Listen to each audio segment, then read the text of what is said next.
Hi, I'm Attorney General Chris Mays. One of my top priorities as Attorney General is fighting elder abuse and protecting older adults in Arizona.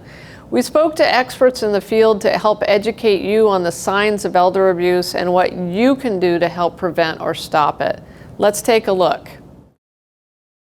It's really critical for you to plan ahead if your loved one is going to ultimately someday need to go into some type of assisted living, whether that's more independent assisted living, whether it's skilled nursing, or it's actually in a memory care facility. You need to make sure you do what's best for that family member, and that is sit down and have that conversation. Number one, you want to be connected as frequently as possible.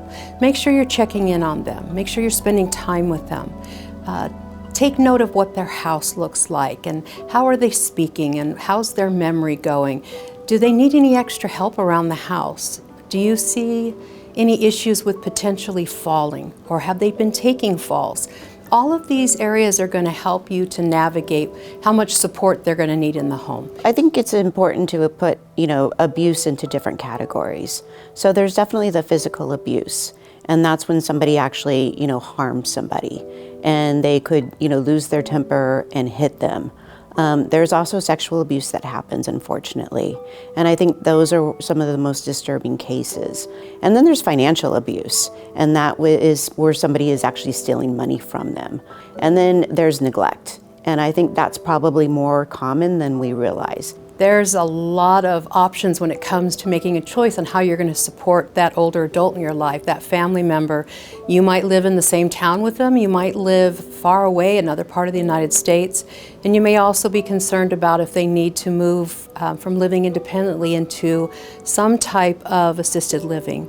I think abuse can happen right away in a long-term care facility as well as a rehab center. I talked to one lady during COVID, and she was transferred from the hospital to a rehab center, and she was brought in by herself, and the caregiver came in and dropped off her food and basically left her there all weekend. And she had just broken her leg in several places, so she was not able to care for herself at all. They hadn't given her pain meds. They dropped off the food, but they didn't help to make sure that she was able to reach it and to feed herself. And she was just so uncomfortable. And no matter how many times she rang that bell, nobody came to her rescue. And so she actually had to call 911 in order to have the police intervene. And so abuse can really happen at any point in time. So it's really important, especially if somebody first gets transferred, that you help make sure that they are settled in. You're going to have to take the time to check out those facilities in that town where your loved one lives. Do the same kind of research as you would if you were choosing a school for a child or buying a car. Make sure you've really looked at everything.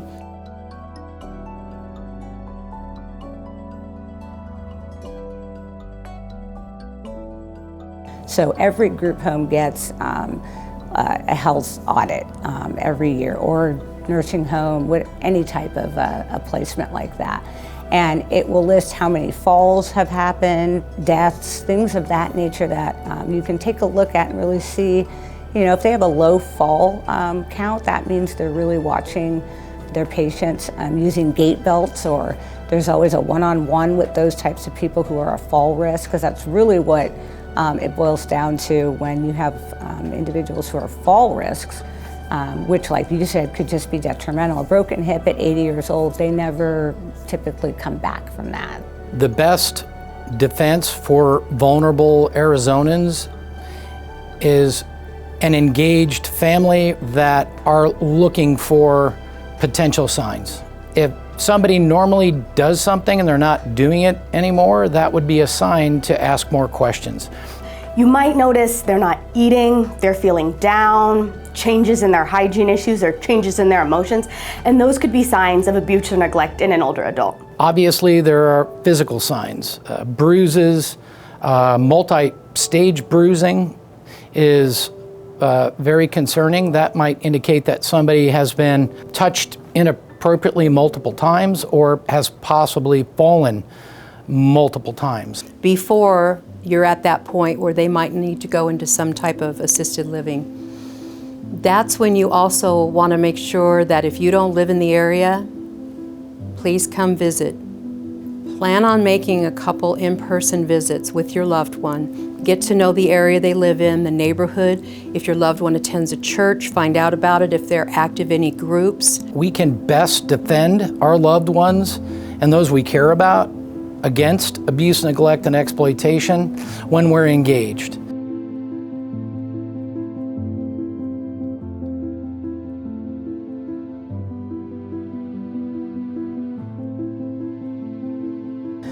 We have seen an increase in exploitation, specifically in areas of elderly individuals owning property or just not having any family to look after them, or individuals that have befriended them to take advantage. One scam we've seen here, we know our older adults are on Facebook and Instagram, and they'll post a video for their granddaughter's birthday, and then scammers will take that personal information, the birthday, the child's name, that video, and use AI to call the grandparent and say they need money right now because they're in trouble, they're in jail. And then you send that money via cryptocurrency, and if you send it overseas, it's gone and you'll never see it again. So it's really important for older adults to know they should try and keep that important personal information off social media. Children's names, grandchildren's birthdays, all those important personal details. I think that we're hearing more and more about people who are, being used as, what are they calling, a mule, basically carrying the mule, the money part of a scam. So somebody gets, into a relationship with somebody and they open up to them and they are very vulnerable to scams and abuse. Oftentimes, older adults have lost family members, they've lost spouses, they've lost their friends, and sometimes they're alone. And scammers are really lurking, waiting for people who are alone, who are vulnerable, who've paid off their house, who have money for retirement, and looking to take advantage of that pile of money. My brother had been exploited by a group in Nigeria. He had some level of dementia and was looking for love. Sadly, he was convinced that the love that he had found, as long as he provided her $17,000, and I think it may have been by wire transfer, that they had a future together. Fortunately, my family stepped in and we stopped what potentially would have become an additional $43,000 wire transfer because all he was really looking for was love. People really need love, support, to feel needed, attention. Without that, without someone to love them, without someone to ask for help, seniors can be really vulnerable to scammers who will say they love them and give them attention as long as the money keeps coming. These scams rely on fear and loneliness. If you find yourself in a situation where that loved one, something appears to be going on, but now they're not listening to you, because let's say there's an issue with cognitive impairment, perhaps even a diagnosis of Alzheimer's or some form of dementia. Now, that there's a point in time where rational thinking won't be possible anymore for that loved one.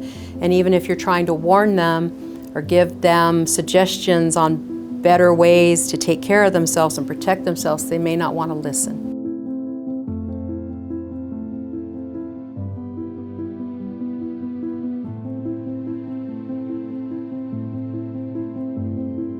In Coconino County, it's not so much outside predators with our clients. It is mostly family, believe it or not. Family, their adult children, mostly. Recently, we had a case where the adult son moved his whole family into his elderly mother's home. She's about 80 years old. And we received a referral. The home was in deplorable conditions, and it was like 7 people living in a home that was not big enough, and it wasn't his home. And he had added his name to the deed, all kinds of things like that, just moved in and took over. And then, the deeper we get into it, we see that mom's paying all the bills, and so they're just living there. We're seeing a lot of that. I'd say, like I said, 75% of our cases are family members that are taking advantage. I find that they'll say it's okay if we do tell them what's going on after we become guardian. They'll say that's okay, I don't care. And it's really, the sad part about it is most of the time if they do find out, they don't care, because I think it's really about just having someone in the home with them. But unfortunately, it's not someone who has their best interest at heart. Yeah.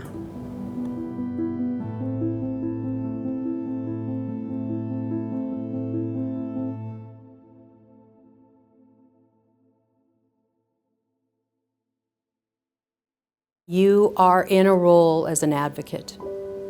It may not feel that way, and you may not see yourself that way.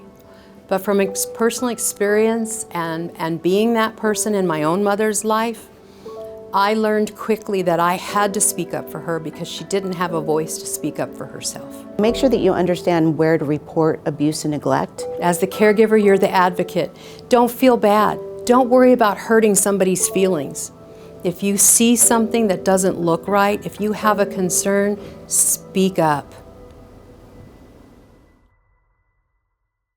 To learn more about our priorities or find resources regarding caring for an older adult in your life, please visit our website at www.azag.gov.